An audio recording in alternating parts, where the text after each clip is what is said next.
رمضان شریف میں روزے رکھیے، عبادت کیجئے۔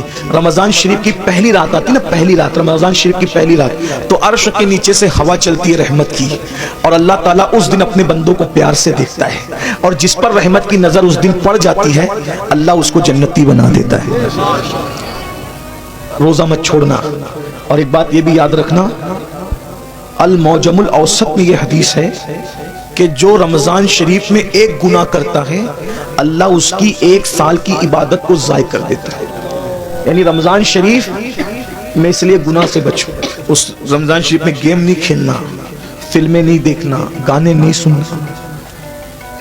آج کل تو لوگ افطار کے وقت بھی واٹس ایپ پہ لگے رہتے ہیں، اور وہ پتہ نہیں کچھ پاگلوں نے ایسے چینل شروع کر دیے کہ وہ چینل سحری کے وقت بھی چالو رہتے ہیں، افطار کے وقت بھی چالو رہتے ہیں۔ اچھا ٹھیک ہے بھائی، چینل تم چلاؤ، جو ہے وہ اس میں دن بھر تقریریں کرو، سحری افطار میں لوگوں کو رونے دھونے دو، عبادت کرنے دو، اللہ سے جڑنے دو، اور پھر ان چینلوں کے اوپر عورتیں بھی بیٹھی ہوتی ہیں، مرد بھی بیٹھے ہوتے ہیں، اور رمضان ٹرانسمیشن چلتا رہتا ہے۔ وہ کیسے بے غیرت مولوی ہے جو عورتوں کے ساتھ افطار کے وقت بے پردہ بیٹھتے ہیں؟ کوئی ان کو روکنے والا نہیں، کوئی ٹوکنے والا نہیں، عورتوں کے ساتھ بیٹھتے ہیں۔ غور تو فرمائے، کوئی دین دھرم ہے؟ عورتوں کے ساتھ بیٹھ کے تم دین سکھاؤ گے؟ عورتوں کے ساتھ بیٹھنا کیا ہے؟ امام ابن الجوزی لکھتے ہیں کہ کسی نے کہا یا رسول اللہ اگر کوئی عورت کے ساتھ اکیلے بیٹھنا چاہے تو آپ کیا فرماتے ہیں؟ آقا فرماتے ہیں نہیں بیٹھنے کی اجازت ہے۔ کہا اگر عورت نیک اور مرد نیک ہو تو آقا فرماتے ہیں عورت اگر مریم جیسی نیک ہو اور مرد یحییٰ جیسا نیک ہو اور دونوں قرآن سیکھنے سکھانے کے لیے بیٹھیں تو بھی میں ان کو بیٹھنے کی اجازت نہیں دیتا۔ کون مریم ہے؟ سنگھار کر کے بے پردہ منہ کھول کر، پہلی بات کوئی شریف عورت اس طرح آئے گی؟ اب یہ عورتیں ہمیں دین سکھائیں گی، چینلوں پہ آ کے عورتیں دین سکھائیں گی، اور تمہیں بھی غیرت نہیں آتی افطار کے وقت روزے کی حالت میں عورتوں سے دین سیکھتے بیٹھے۔ لا الہ الا اللہ، کیا میرے بھائی! ام المومنین سیدہ عائشہ صدیقہ کی قرآن پڑھنے کی آواز بلند ہو گئی تو فاروق اعظم رضی اللہ تعالیٰ نے عرض کیا رسول اللہ امی جان عائشہ زور سے قرآن پڑھی تھی، آواز کر کے باہر جا رہی تھی۔ آقا نے فرمایا عائشہ عورت کی آواز بھی عورت ہے، زور سے قرآن نہ پڑھا کر۔ سارے مومنین کی ماں، ان کو روک دیا کہ زور سے قرآن نہ پڑھو۔ یہ دین ہے، یہ دین کی پوترتا ہے، یہ دین کا تقدس ہے، سب پامال کیا۔ یہ افطار اور سحری کا وقت کیا ہے؟ اللہ تعالیٰ سحری اور افطار میں اپنے بندوں سے کہتا ہے کوئی مجھ سے روزی مانگنے والا؟ روزی مانگو میں تمہیں روزی دوں گا۔ مغفرت مانگنے والا؟ مغفرت مانگے گا مغفرت دوں گا۔ ہے کوئی مجھ سے نعمتیں مانگنے والا؟ میرے بندے مانگ، میں وعدہ کرتا ہوں تو جو مانگے گا میں تجھے عطا کروں گا، کیونکہ یہ رمضان ہے، سحری اور افطار کا وقت ہے، مجھ سے جو مانگا جائے گا میں عطا کروں گا۔ سال بھر لوگوں کے دروازوں پہ دستک دینے والوں، اللہ کی رحمتیں تمہارے دروازے دل پہ دستک دیتی ہے، مان کیا مانگتا ہے؟ اس وقت نہیں مانگتے، پھل کاٹتے رہتے، ادھر ادھر باتیں کرتے رہتے، بھنکس بازی کرتے رہتے، واٹس ایپ پہ لگے رہتے، فیس بک۔ میرے بھائی رمضان شریف کا فائدہ اٹھا لو۔ آقا فرماتے ہیں جس کو رمضان شریف ملے اور وہ اپنی بخشش نہ کروا لے وہ اللہ کی رحمت سے محروم ہو جائے، دور ہو جائے، اللہ کی رحمت سے دور ہو جائے۔ جس کو ماں باپ ملے اور وہ جنتی نہ بن جائے وہ اللہ کی رحمت سے دور ہو جائے۔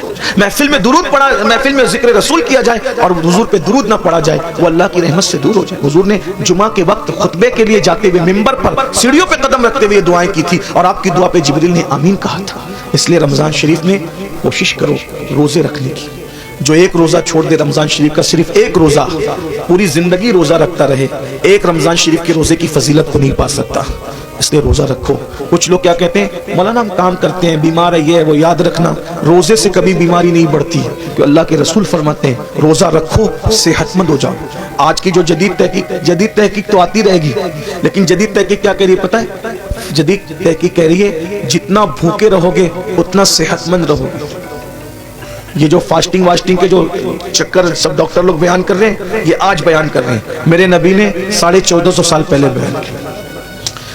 ایک مرتبہ ایسا ہوا میری امی کی ہاتھ کی ہڈی ٹوٹ گئی تو میں امی کو آپریشن کروانا تھا تو میں گیا، تو مالیگاؤں میں ایک ڈاکٹر ہے، جین ہے، جین ڈاکٹر، وہاں آپریشن تھا امی کا، تو میں گیا تو لوگوں نے بتایا کہ یہ جب وہ فنا ہے، تو اس نے اپنے کیبن میں بلایا، تو کیبن میں بلا کر کے بٹھایا، تو اس نے کہا اپنے جو اس کا دواخانے میں جو بندہ تھا اس کو بلا کہا کہ پانی لاؤ، چائے لاؤ سر کے لیے، تو میں نے کہا کہ ہم پانی نہیں پیئیں گے، چائے بھی نہیں پیئیں گے۔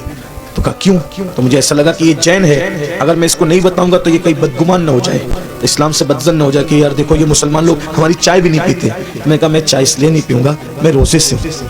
تو اس نے کہا کیا رمضان آ گیا آپ لوگ کا؟ میں کہا نہیں رمضان نہیں آیا ہے، ہمارے نبی صلی اللہ علیہ وآلہ وسلم کی سنت ہے کہ ہمارے نبی ہر مہینے کی 13، 14 اور 15 تاریخ کو روزہ رکھتے ہیں۔ تو ہم لوگ بھی روزہ رکھتے ہیں، ہر مہینہ ہم لوگ روزہ رکھتے ہیں رمضان شریف کے علاوہ، یہ ہمارے نبی کی سنت ہے اور اس کی بڑی فضیلت ہے۔ ہمارے نبی صلی اللہ علیہ وسلم نے فرمایا کہ یہ جو روزے رکھتا ہے 3 روزے، تو اس کو پورا مہینہ روزہ رکھنے کا ثواب ملتا ہے۔ یعنی اگر جو مہینے میں 3 روزے رکھ لے 13 14 15، اس کو ایام بیز کہتے ہیں، اگر 3 روزے رکھ لے تو پورا مہینہ وہ روزے دار شمار ہوگا۔ تو اس طرح ہم لوگ جب وہ 3 روزے رکھ کر پورا مہینہ ثواب کمانے کی لالچ میں روزہ رکھ لیتے ہیں۔ اس نے کہا سر میں آپ کو ایک بات بتاؤں، یہ آپ مجھے ابھی بتا رہے ہیں لیکن ہمارے علم اور نالج کے مطابق اگر مہینے میں کوئی 3 دن اس طریقے سے 12 گھنٹہ بھوکا رہ جائے نا تو اس کو زندگی میں کبھی کوئی بیماری نہیں ہو سکتی، کیونکہ اس کا پیٹ جو ہے اس کو راحت ملے گی۔ وہ بہت لمبی چوڑی اس نے سمجھانے کی کوشش کی، پھر اس کا سینہ بلغم سے پاک ہو، وہ بہت اس نے مجھے دیر تک سمجھایا۔ میں نے کہا یہ سب تو اپنی جگہ ہے، ہم اس لیے نہیں رکھتے، ہم صرف اس لیے رکھتے ہیں ہم نفع و نقصان کے سوداگر نہیں ہیں۔ محبوب نے کہہ دیا بس ہم نے کرنا ہے، ہمارا مزاج ہے، ہم مسلک عشق والے ہیں، ہم سوداگر ثواب کے بھی نہیں ہیں اور ہم سوداگر نفع و نقصان کے بھی نہیں ہیں، یاد رکھیے۔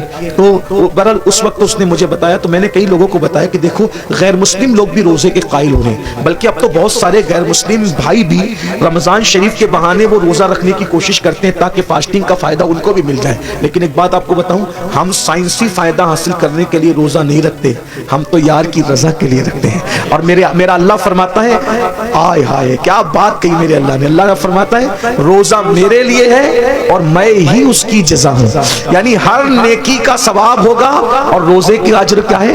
ذات الہی کا دیدار ہوگا۔ اسی لیے آقا فرماتے ہیں روزے دار کو 2 خوشی کیا؟ ایک افطار کے وقت اور لقاء رحمان کے وقت، یعنی اللہ کا دیدار نصیب ہوگا روزہ داروں کو۔ اللہ جنت میں روزہ داروں سے بے حساب ملے گا، بے حساب ان کو اپنا دیدار، اور بے حجاب اللہ ان کو اپنا دیدار عطا فرمائے گا، بے حجاب بے پردہ۔ سوچو تو صحیح، جب اس کا نبی اتنا خوبصورت ہے تو اتنے خوبصورت نبی کو بنانے والا خدا کے حسن و جمال کا عالم کیا ہوگا۔ جب اس کا یوسف اتنا خوبصورت ہے تو یوسف کو بنانے والے خدا کے حسن و جمال کا عالم کیا ہوگا۔ کیا مزہ آئے گا جب اپنے اللہ کا جنت میں دیدار کریں گے۔ لیکن کون کرے گا؟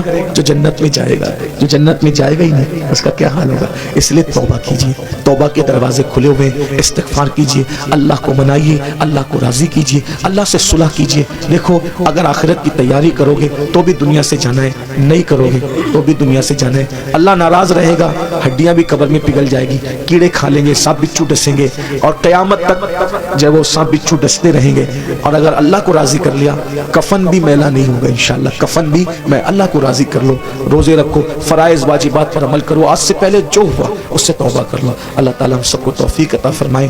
ہم سب توبہ کرتے ہیں سب مل کے، زندگی بدلے گی انشاءاللہ۔ پہلا کام کیا کرنا ہے؟ ابھی سے نماز شروع کرنا ہے، کل سے نہیں، آج سے نہیں، ابھی سے۔ اور ابھی سے کیا؟ جب انیس المشائخ کا خطاب ہوگا اس کے بعد دعا ہوگی تو جن کی عشاء باقی ہے وہ پہلے گھر جا کے عشاء پڑھیں گے اور سنی سے العقیدہ امام کے پیچھے جماعت کے ساتھ نماز شروع کریں گے فجر سے۔ عشاء بھی پڑھو، فجر بھی پڑھو، اللہ سے دعا کرو، اللہ پاک آنے کی نیت کرنا میرا کام ہے، اپنے کرم سے بلانا تیرے کرم پر ہے۔ دیکھو وہ ضرور بلائے گا، نیت کرو، سچی نیت کرو۔ اگر سچی نیت کر کے فجر میں سو گے نا، کتنے بھی تھکے رہو گے، آدھے گھنٹے بعد بھی تمہاری آنکھ کھلے گی۔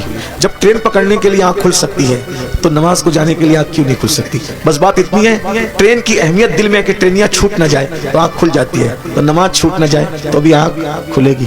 جب انسان ایگزام دینا ہوتا ہے نا تو ایگزام دینے والے بچوں کو نیند نہیں آتی۔ جب ایگزام کے لیے دنیا کی کامیابی کے لیے اٹھ سکتے ہو تو آخرت کی کامیابی کے لیے بھی تو اٹھ سکتے ہیں نا۔ جس دن نماز کی اہمیت پتہ چل گئی اس دن انشاءاللہ ہمیں کسی کو اٹھانے کی ضرورت نہیں پڑے گی، ہم خود اٹھیں گے۔ آئیے سب مل کر سادات کرام، علماء کرام، ہمارے انس میاں صاحب کی بلا اور بھی سادات علماء موجود ہیں، بڑے بڑے علماء موجود ہیں، ان سب کی موجودگی میں ہم سب مل کے اللہ کی بارگاہ میں توبہ کریں۔ پڑھیے استغفر اللہ، دل سے پڑھیں اس کی طرح بنی اسرائیل کے جو شخص نے ندامت کے ساتھ توبہ کی اس کی طرح پڑھیے استغفر اللہ، استغفر اللہ ربی من کل ذنب واتوب الیہ، لا الہ الا اللہ محمد الرسول اللہ۔ آپ نے توبہ کی، حضور کے قول کے مطابق ہمارا ایمان ہے جو توبہ کر کے کلمہ پڑھتا ہے وہ گناہوں سے ایسے پاک ہو جاتا ہے جیسے ابھی ماں کے پیٹ سے پیدا ہوا۔ اب آپ کے سب کے گناہ معاف ہو گئے، آپ نئی زندگی کا آغاز کریں۔ کون کون اللہ کی رضا کے لیے وعدہ کرتا ہے آج سے نماز پڑھوں گا، ہاتھ اٹھا کے ذرا اللہ کو بتائیں، اس کے فرشتوں کو بتائیں. سبحان اللہ. اٹھائیں تھوڑی دیر اٹھا کے رکھیں. یہ بزرگوں کو، علماء کو اللہ والوں کو گواہ بنائیں. ماشاءاللہ پڑھیں گے نا انشاءاللہ. اللہ تعالیٰ، یا اللہ ہاتھ اٹھانا ان کا کام ہے، ان اٹھے ہوئے ہاتھوں کی لاج رکھنا تیرے کرم پر ہے مولا، سب کو نمازی بنا دے. السلام علیکم ورحمۃ اللہ وبرکاتہ.